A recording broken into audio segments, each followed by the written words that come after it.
Welcome to logical mastermind YouTube channel. ಇಂದು ನಾವು BCom 5ನೇ ಸೆಮಿಸ್ಟರ್ನ ಕನ್ನಡದ ಕೊನೆಯ ಘಟಕದಲ್ಲಿರುವ 3ನೇ ಅಧ್ಯಾಯ ಬಹುರಾಷ್ಟ್ರೀಯ ಕಂಪನಿಗಳು ಮತ್ತು ಸಾಮಾಜಿಕ ನ್ಯಾಯ ಎಂಬುದರ ಬಗ್ಗೆ ನೋಡೋಣ. ಹಿಂದಿನ ಕ್ಲಾಸ್ನಲ್ಲಿ ಇದನ್ನು ಬರೆದಂತವರಾದ ಟಿ ಆರ್ ಚಂದ್ರಶೇಖರ್ ಅವರ ಬಗ್ಗೆ ಮಾಹಿತಿಯನ್ನು ತಿಳಿದುಕೊಂಡಿದ್ದೇವೆ. ಇಂದು ಈ ಕ್ಲಾಸಿನಲ್ಲಿ ಈ ಸಂಪೂರ್ಣ ಅಧ್ಯಾಯವನ್ನು ನೋಡಬೇಕು. ಆದರೆ ಈ ಅಧ್ಯಾಯ ಬಹಳ ದೊಡ್ಡದಾಗಿದೆ, ಬೇಕಾದ್ರೆ ನೋಡಿ. ಈ ಎಕ್ಸಾಮ್ ಟೈಮ್ನಲ್ಲಿ ಇದಷ್ಟು ಓದ್ಕೊಂಡು ಕೊಂಡುವುದಕ್ಕೆ ಆಗೋದಿಲ್ಲ. ಅದಕ್ಕೆ ಏನ್ ಮಾಡೋದಪ್ಪ ಅಂತಂದ್ರೆ, ಅಲ್ಲಿದ್ದ ಹಿಡಿದು ಇಲ್ಲಿ ಮಠ ಇದೆ. ಒಟ್ಟು 1, 2, 3, 4, 5, 6, 7, 8, 9 ಒಟ್ಟು 9 ಪೇಜ್ ಇದೆ. ಈ 9 ಪೇಜನ್ನು ಓದಿ ಅರ್ಥ ಮಾಡ್ಕೊಳೋದಕ್ಕಂತೂ ಸಾಧ್ಯನೇ ಆಗೋದಿಲ್ಲ. ಅದರಲ್ಲಿ ಇದು 3 ಭಾಗಗಳಾಗಿ ವಿಂಗಡಣೆ ಮಾಡುತ್ತದೆ. ಅದಕ್ಕೆ ಸುಮ್ಮನೆ ಆಶಯ ನೋಡಿ ಬಿಡೋಣ.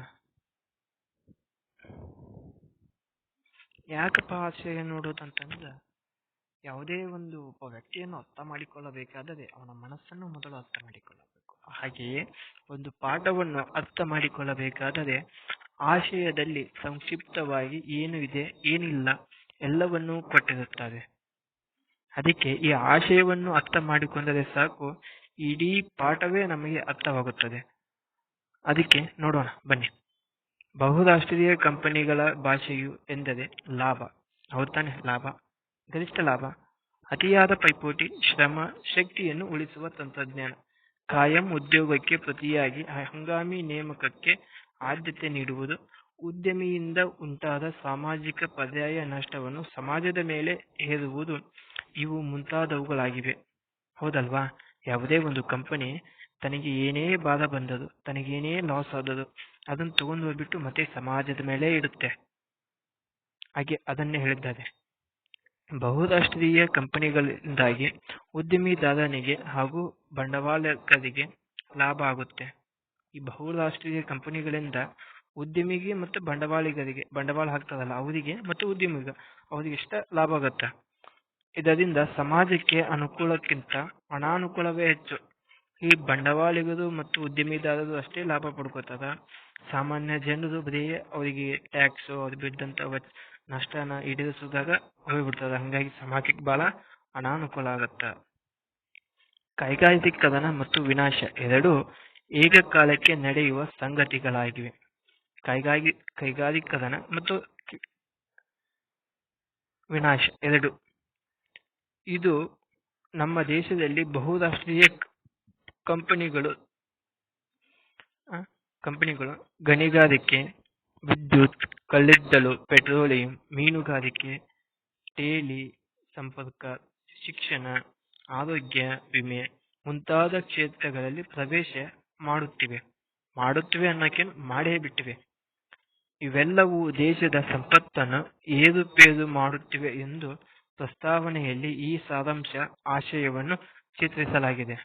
ಈ ಎಲ್ಲಾ ಕ್ಷೇತ್ರದಲ್ಲೂ ಈ ಒಂದು ಬಹುರಾಷ್ಟ್ರೀಯ ಕಂಪನಿಗಳು ಆಕರ್ಷಣೆ ಮಾಡ್ಕೊಳತ್ತವು ಅಥವಾ ಆವರಿಸ್ಕೊಳಕತ್ತವು. ಅದಕ್ಕೆ ದೇಶದ ಸಂಪತ್ತು ಏರುಪೇರಾಗತ್ತ ಅಂತಂದು ಈ ಪಾಠ ನಮಗ ಹೇಳ್ಕೊಡುತ್ತೆ. ಸಮಾನತೆಯನ್ನು ಸಾಧಿಸಿಕೊಳ್ಳಲು ಸಾಮಾಜಿಕ ನ್ಯಾಯ ಸೂತ್ರವನ್ನು ಅನುಸರಿಸುವ ಅಗತ್ಯವಿದೆ. ಸಾಮಾಜಿಕ ನ್ಯಾಯ ಸೂತ್ರವನ್ನು ಅನುಸರಿಸಬೇಕಂತ ಹೇಳ್ತದೆ. ಉಳ್ಳವರು ಮತ್ತು ಇಲ್ಲದವರ ನಡುವಿನ ವ್ಯತ್ಯಾಸವನ್ನು ಇಲ್ಲಿ ಚಿತ್ರಿಸಲಾಗಿದೆ. ಅಂದ್ರೆ ಶ್ರೀಮಂತರು ಮತ್ತು ಬಡವರು, ದಲಿತರು, ದೀನರು ಅಥವಾ ಮತ್ತು ಹೆಚ್ಚಿನ ವರ್ಗದವರು, ಇದನ್ನ ವ್ಯತ್ಯಾಸನ ಇಲ್ಲಿ ನಮ್ಗೆ ಚಿತ್ರಾನ್ನ ಮಾಡಿ ಕೊಟ್ಟಾರ. ಹಾಲು, ಕೆನೆ, ಕಿಚಡಿ, ಬೆಲ್ಲ ಮತ್ತು ಬೆಣ್ಣೆಗಳು ಉಳ್ಳವರ ಸಂಗತಿಗಳಾದರೆ ಅಂಬಲಿ, ಗಂಜಿ ವಂಚಿತವರ ಸಂಕೇತವೆಂದು ಬಹುರಾಷ್ಟ್ರೀಯ ಕಂಪನಿಗಳು ಸಂಕೇತದಲ್ಲಿ ಚಿತ್ರಿಸಿದ್ದಾರೆ. ಇದನ್ನ ಯಾಕಪ್ಪ ಹಾಲು, ಕೆನೆ ಇವನ್ನೆಲ್ಲ ಯಾಕೆ ಇಲ್ಲಿ ತೊಗೊಂಬಂದ್ರೆ, ಇಲ್ಲಿ ಬಸವಣ್ಣವರ ಒಂದು ವಚನವಿದೆ, ಅದನ್ನ ನೋಡ್ಕೊಂಡ್ಬೋದನ. ಇಲ್ಲೇನು ಕೆಂಪಗೆರೆ ಒಳಗಿದೆಯಲ್ಲ, ಹಾಲು ನೇಮ, ಹಾಲ ಕೆನೆಯ ನೇಮ, ಕೆನೆ ತಪ್ಪಿದ ಬಳಿಕ ಕಿಚಡಿ ನೇಮ, ಬೆಲ್ಲದ ನೇಮ, ಬೆಣ್ಣೆಯ ನೇಮ, ಅಂಬಳಿ ಮೆನೆದವರಾನು ಆನೆ ಕೂಡಲ ಸಂಗಮ ದೇವದಲ್ಲಿ ಅಂಬಲಿ ಮೇನದಾತ ನಮ್ಮ ಮಾತದ ಚೆನ್ನಯ್ಯ. ಈ ಒಂದು ವಚನದ ಮೂಲಕ ಬಸವಣ್ಣವರು ಏನು ಹೇಳ್ತಾರಪ್ಪ ಅಂದ್ರೆ, ಹಾಲ ಕೆನೆ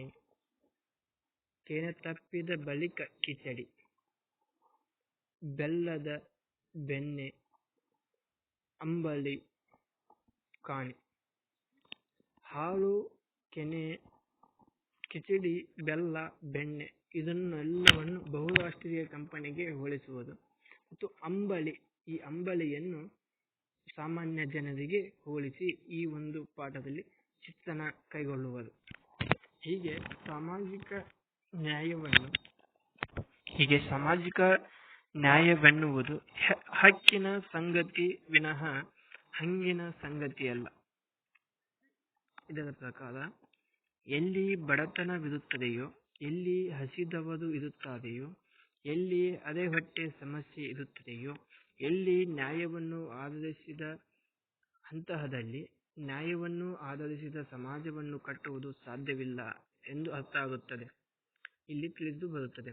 ಮೇಲು ಕೀಳು, ಹಸಿವು, ಬಡತನ, ಅನಾರೋಗ್ಯ, ಅಸಮಾನತೆ, ಆಹಾರ ಅಭದ್ರತೆ, ಲಿಂಗ ತಾರತಮ್ಯ ಮುಂತಾದವು ಇವುಗಳ ನಿವಾರಣೆ ಸಾಮಾಜಿಕ ನ್ಯಾಯ ಎಂದು ತಿಳಿಯುತ್ತದೆ.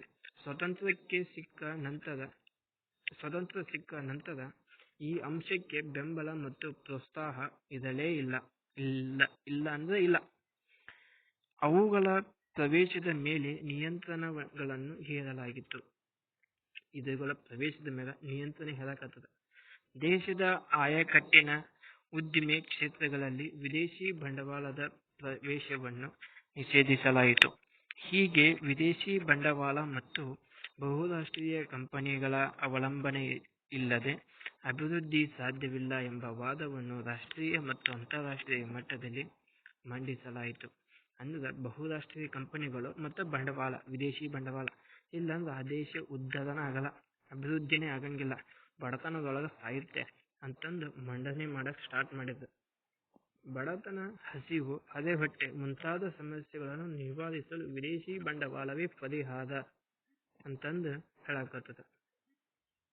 ಹೀಗೆ ಈ ವಿಡಿಯೋ ಇಷ್ಟವಾದರೆ ಲೈಕ್ ಮಾಡಿ, ಸಬ್ಸ್ಕ್ರೈಬ್ ಮಾಡಿ, ಶೇರ್ ಮಾಡಿ ಮತ್ತು ಬೆಲ್ ಐಕನ್ ಒತ್ತುವುದು ಮಾತ್ರ ಮರಿಬೇಡಿ. ಈ ಒಂದು ವಿಡಿಯೋವಿನ ಅನುಭವ ಹೇಗಿತ್ತು ಎಂದು ಕಮೆಂಟ್ ಮೂಲಕ ತಿಳಿಸುವುದು ಮರೆಯಬೇಡಿ.